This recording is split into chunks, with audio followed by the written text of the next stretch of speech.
كتير مننا عارف كلمة procrastination معناها ايه او being stuck. عمركم سألتوا نفسكم الحاجة دي بتحصل لنا ليه او ازاي اصلا؟ واللي ما يعرفش معنى كلمة procrastination معناها ان احنا نكون عارفين ايه الصح ان احنا نعمله او الحاجة اللي المفروض نعملها ونعمل حاجة تانية. في حاجات كده common sense كلنا عارفينها، زي مثلا الصحيان بدري مفيد ليك، تاكل صحي، تروح الجيم، تقرأ كتير، تكتب حاجة، او انت تكلم نفسك باسلوب كويس، تبقى genuine، تبقى kind. دي حاجات كلها common sense ان هي تبقى مفيده ليك وفعلا تعمل تاثير ايجابي، تبقى افضل لو انت عملت الحاجات دي. السؤال هنا مش ان احنا نفهم ايه المفيد لينا او الحاجه دي مفيده لينا ليه، بس احنا ليه طالما احنا عارفين كده ليه بنعمل الحاجه مختلفه تماما عن اللي احنا عارفينه؟ الإجابة هنا تقريبا بسبب الكومفورت، إن إحنا كبني آدمين دايما عايزين الحاجة اللي إحنا عارفينها أو المعتادين عليها أو الحاجة اللي بتريحنا. أعتقد إن الحياة دلوقتي أو المودرن سوسايتي اللي إحنا عايشين فيها أغلبيتها بتحسسنا إن الكومفورت أو الإحساس حاجة الحلوة السعادة، يعني إن إحنا نبقى most comfortable، pain free، مش حاسين بوجع، أو إن إحنا secure أو حاسين بالأمان عامة. فاحنا كلنا خلاص عاملين لنا كده زي ما بيقولوا غسيل مخ، ان احنا نحاول على نروح الكومفورت على طول، اي حاجه كومفورتبل نروحها، مكان عارفينه وحافظينه هو ده اللي نروحه. فاحنا خلاص احنا بقينا معتادين على حاجه اسمها نسرفايف to just feel the comfort. وده ميكس سنس قوي ان احنا دايما بنروح على الحاجه الامن في حياتنا عامه، ايا كان بقى ايموشنال intellectual، اي حاجه بنعيشها بنحب نعملها the same حاجه تكون معتاده. الحاجة اللي هتغير تفكيرك في موضوع البروكراستينيشن او انك انت تتحسن عامة لنفسك، انك انت تغير مفهومك عن الكومفورت، انك انت تبدأ تحط اولوية للاوبشن التاني. فبدل ما نركز على الديسكومفورت اللي هتجيلنا لو احنا عملنا الحاجة دي، لا نركز على الديسكومفورت او الاحساس اللي عدم الراحة اللي هيجيلنا لو ما عملناش الحاجة دي. البروكراستينيشن للأسف هيخليك جسد من غير الروح بتاعتك، من غير الحاجة اللي انت كان نفسك تبقى فيها في يوم ما. للأسف هيدمر علاقات أو هيدمر حياة كتيرة جدا، كشغل، كعلاقة، كمستقبل انت كان نفسك فيه، بس خوفا ان الحاجة دي ما تكونش راحة ليك أو تكون بعيدة عنك. وهتكون في ساعتها ضيعت على نفسك وقت كبير قوي كان ممكن في ساعتها تكون شغال على نفسك فيه أو بتجرب حاجات مختلفة. وطول ما انت مش حاطط الالترناتيف او الحاجه، الصوره الكبيره اللي انت ممكن توصل لها في يوم ما، صدقني هتوصل لمرحله اللي هو كل شويه تسال نفسك هو انا اعمل كده، طب ما اعملش كده، طب انا خايف، طب ايه الاحساس اللي خليه يمشيني في حياتي عامه. ففي اسئله كده عايزه اسالها لكم وتقدروا فكروا فيها. الاحساس الخوف او الانديسايسفنس اللي جوانا لو ما كانتش موجوده، يا ترى السنه دي كان شكلها هيكون عامل ازاي؟ يا ترى الساعات الكتيره قوي اللي هي راحت لويست هتكون عملت فيها ايه؟ يا ترى هتكون سعيده قد ايه؟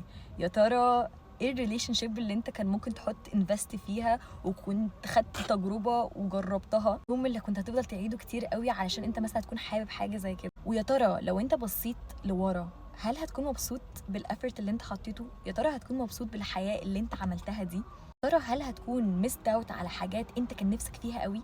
يا ترى هتقول لنفسك اصلا انا ما عرفتش اعمل الحاجه دي، اصلا انا ما كنتش جاهز، اصلا ما قدرتش اتقدم للبنت دي، اصلا ما كنتش جاهز؟ هل كلمه ما كنتش جاهز دي هتبقى موجوده يا ترى ولا مش تبقى موجوده؟ وللبنات برضو، يا ترى هل انا كنت جاهزه؟ لا انا مش جاهزه لسه ان انا البس الحجاب.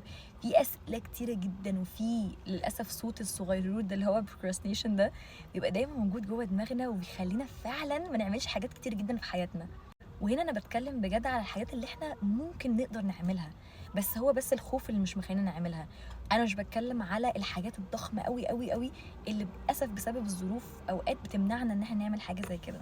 انا بس عايزه اعرفكم حاجه، للاسف محدش فينا هيكون جاهز ابدا للحاجه اللي هو بجد نفسه يعملها او الحاجه اللي هي بجد مهمه قوي او تهمنا في حياتنا. انك انتوا تستنوا الاحساس ده ان هو يجيلكوا، للاسف الاحساس او البروكراستينيشن هيفضل يكبر يكبر يكبر. عايزه بس اعرفكم ان it's very uncomfortable to work، على فكره it's very uncomfortable ان احنا نفضل نزود المعلومات اللي في دماغنا ونذاكر ونجتهد ونسعى ونسافر ونعمل.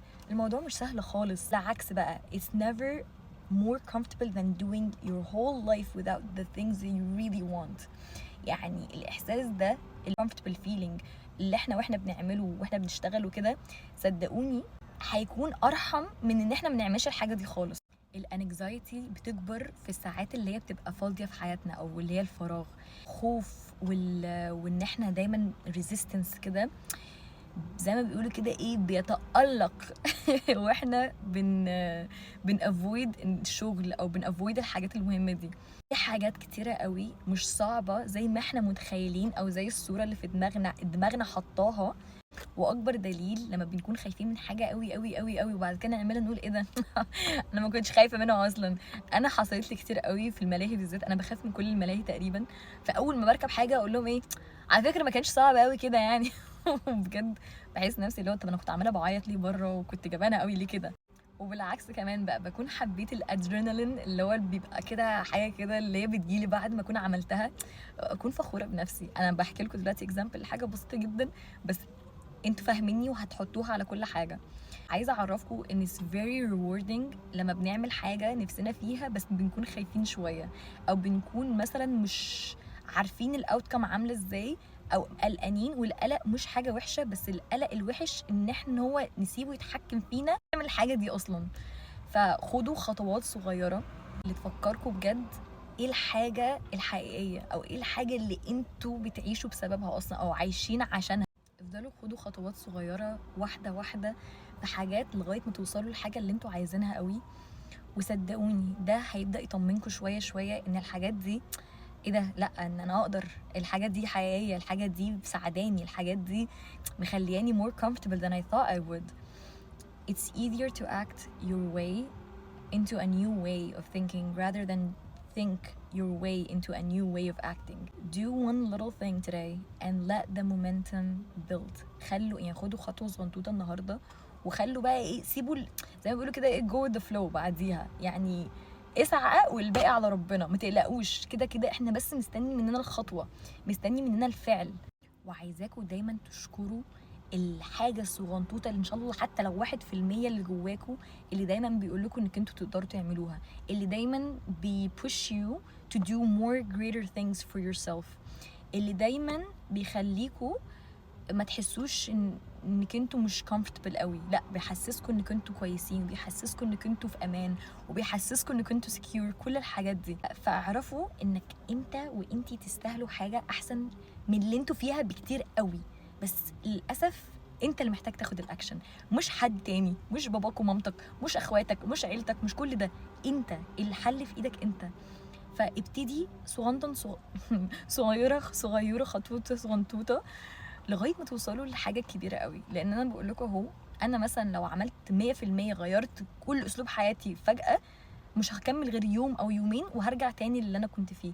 بس لو بدات ابني خطوه خطوه خطوه خطوه هعرف اوصل للي انا عايزاه بعد كده ويكون more stable، لان انا في ساعتها هكون adjusted الروتين بتاع حياتي، adjusted the way that I think. بس كده يا حبايبي، باي.